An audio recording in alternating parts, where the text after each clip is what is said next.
This is Cameron Collins of Unincarcerated Productions, and you're listening to Justice Delayed.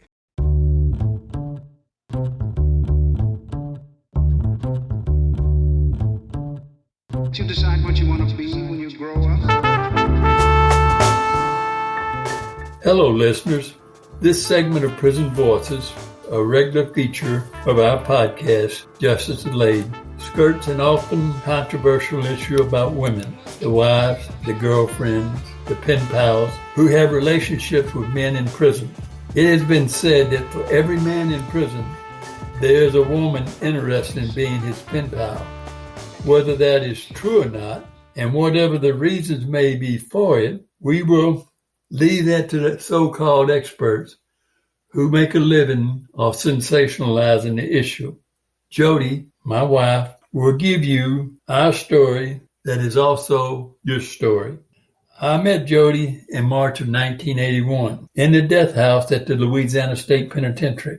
She was a television reporter for a CBS affiliate television station in Baton Rouge. I was an award-winning prison journalist into my 15th year of a life sentence without parole.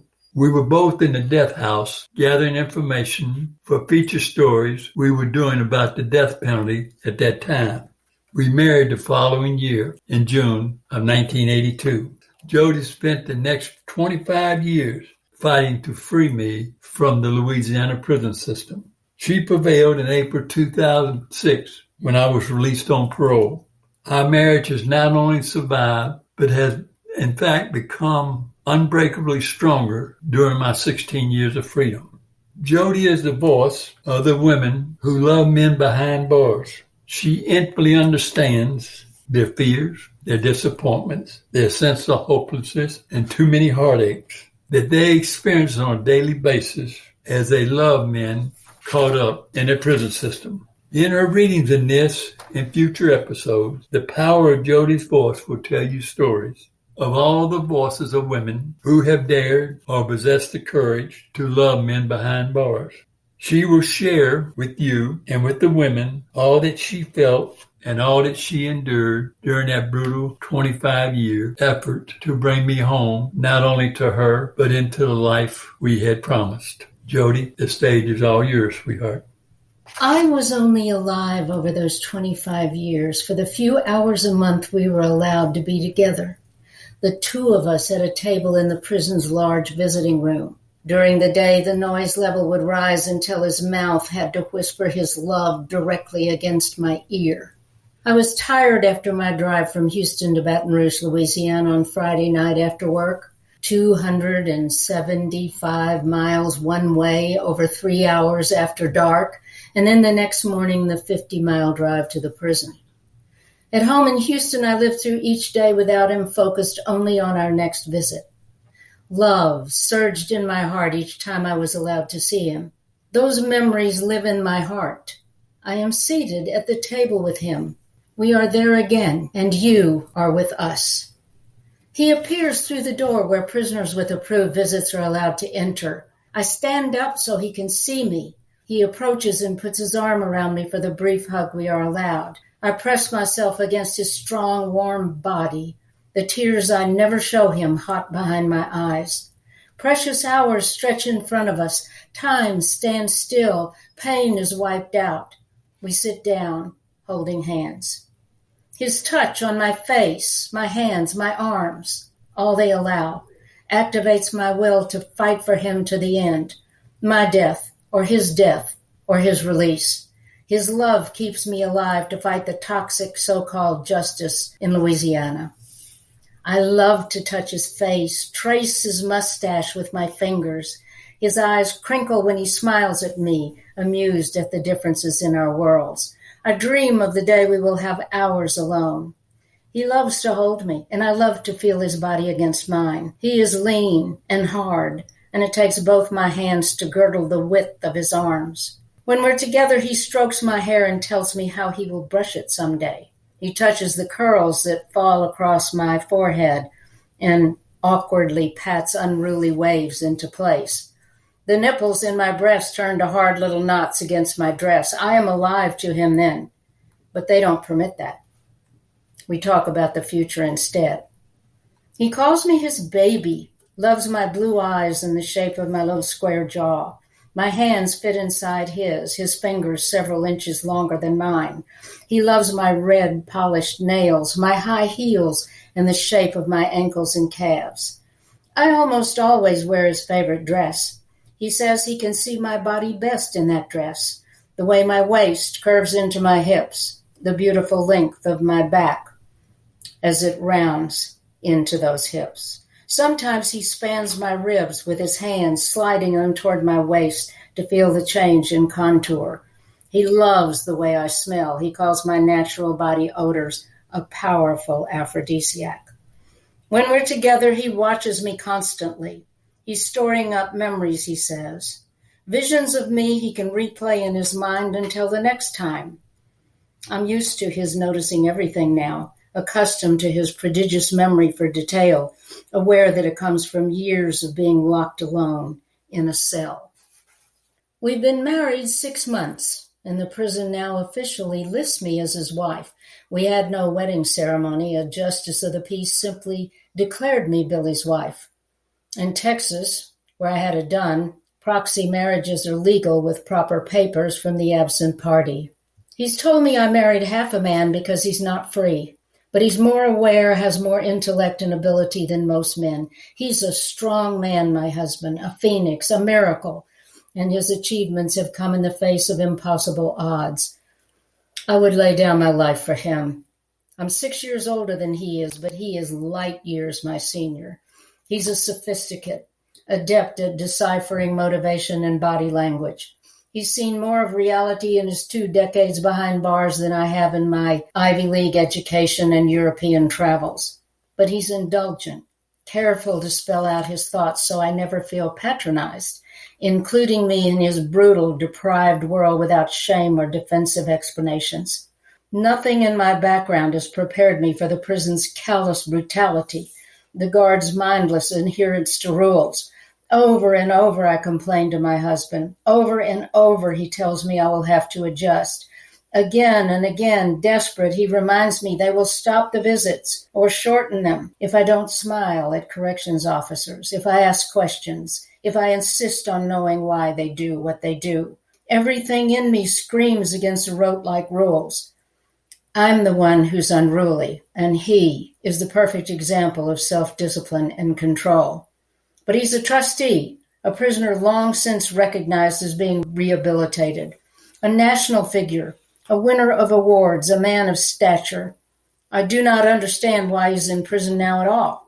They've let others go in less time for murder, for crimes far worse than his. I ask myself how a stray bullet can still exact so terrible a price. 3 tables away, directly in front of us, a middle-aged couple embraces like young lovers. He's eager to hold her. She bends into him, innocent and open, her heart in her eyes. Other than the guards, they are among the room's few white occupants.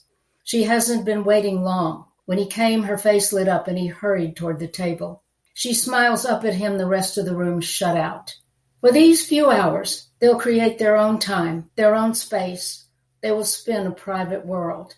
He holds her hands in his, the promises of the next few hours, stretching between them like a gift. And I wonder, how many years has this been the only form of love allowed between them? My husband smiles at me and I reach for his hand. He's impeccably dressed the way he always is. I feel a rush of love. Exact creases mark the front of his jeans. I smile at his boots. They shine like mirrors. Head to toe, he is perfectly groomed. I see nothing now but him, his voice, his arms, his touch. I focus on his presence and read the love in his eyes. He has told me I put myself in a prison loving him, but I will not let him talk of it. I have buried my other world. What I knew of it, what I accomplished there, the success in my grasp belongs to yesterday. I am anonymous now, forgotten, that world a lost dimension. My polished image outlawed by TV station management, its glamour supplanted with a stark reality. My husband's sentence has no end. Firmly, defensively, I have locked myself in the present. I cannot believe he will never come home. Trembling, I lean against him. Together we will gain strength for the next, the inevitable, the interminable separations. The visit passes too fast. We stand before they call his name over the loudspeaker to end it. He gathers me in his arms one last time. I stretch up on tiptoe to kiss his mouth and lock my arms around him tight. I watch as he leaves, walking toward the small room where they will strip search him. I wait, knowing he'll turn and wave before he disappears behind the cinder block wall. I blow him a kiss and start for the visiting shed's locked foyer. The bus back to the front gate of the prison will come soon. I take my place for the wait. He was finally paroled in 2006, 40 years after his crime. It wasn't felony murder with intent to kill. It was accidental manslaughter when he was just 20 years old. But Louisiana's toxic justice system convicted him of murder and sent him to death row, where he existed for 7 years until the U.S. Supreme Court overturned the death penalty nationwide. Today, we live out in the Texas Hill Country with an amazing view of its inspiring hills and the uplifting feeling of freedom they inspire. Do I regret the fight to free him? No. I know what women endure when they love a man behind bars, and I am proud to tell the story of what it's like. I fought for righteousness and justice in a hard battle that broke my heart again and again. But I survived, and so did he. Perhaps that's the lesson in life. The human spirit can endure and succeed in the face of implacable injustice. I wrote about all the pain and fear that was part of it in my book, Love Behind Bars, The True Story of an American Prisoner's Wife. I understand the pain of women who love men behind bars. When Billy Sinclair and I die, I pray we will go together, me behind him in the saddle, nestled against his back, riding destiny's horse into the clouds over the beautiful hills around us, the reins in his hands, my arms locked around his waist. If I go first, I will wait for him at eternity's edge, as he would for me. Then we will ride out of time together to face whatever awaits us. Were we God's children or disciples of the devil? A heavenly gift transformed Billy into the man of moral strength and character I loved. Some say it's a long shot, but I'm betting on heaven. Thank you, Jodie. I know your pain. We lived it together. We shared the hurt of it all. There are roughly 1.5 to 2 million men locked away in prison. 2/3 of them probably have a wife or a girlfriend or some intimate partner they're in correspondence and visitation with. These women are often criticized, even rejected by the larger society and by their own families as being flawed, as being psychologically unstable, for choosing to either stick by a man that went to prison or to get involved with a man who is in prison. That is a scarlet letter they bear, and it is not an easy letter to wear for the world to see. Many people believe that inmates behind bars are scammers, that they're using these women to have money inside of prison, waiting till they get out, to break their hearts, to take what they have, to misuse them, and even brutalize them. Those things happen, but they happen in a far greater degree in the very society that condemns the prison society. There's domestic violence enough. There's scams enough. There's abuse enough, domestic abuse enough to stagger the will and to cripple the mind that goes on every day in this society. And is not being done by convicts or ex-convicts or probated felons. It's being done by churchgoers, politicians, police, doctors, and even those movie stars and so-called athletes that we tend to worship and love. So does a woman face a greater degree of manipulation and abuse by getting involved with a man in prison or walking down the aisle in some church with a man in the free world? Of all the women who are involved with men in prison, I would say that most of those men are good men. They're men who made mistakes, who went to prison. They're not hardcore criminals. They're inmates who are trying to improve their lives. They're inmates who are fighting for a second chance in life. And they are inmates who have expressed both remorse and accepted responsibility for what they did. and they meet someone behind bars who love them for exactly what they are. Sometimes a broken, wretched soul, and that woman gives them life, gives them spirit, gives them hope to live for another day. Those men will get out, and on an equal basis, they will do as much or more for those women as any man they would meet and have a relationship in the free world.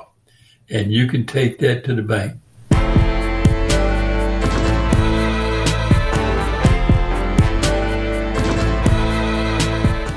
Justice Delayed is a joint production of Unincarcerated and Grindle Industries. This show was edited by Cameron Collins. The script was put together by Jodie Sinclair. All music you heard on this episode was from Speculation. To hear more from Spec, visit speculation.bandcamp.com. For more information about what we do, visit unincarcerated.com. See you next time.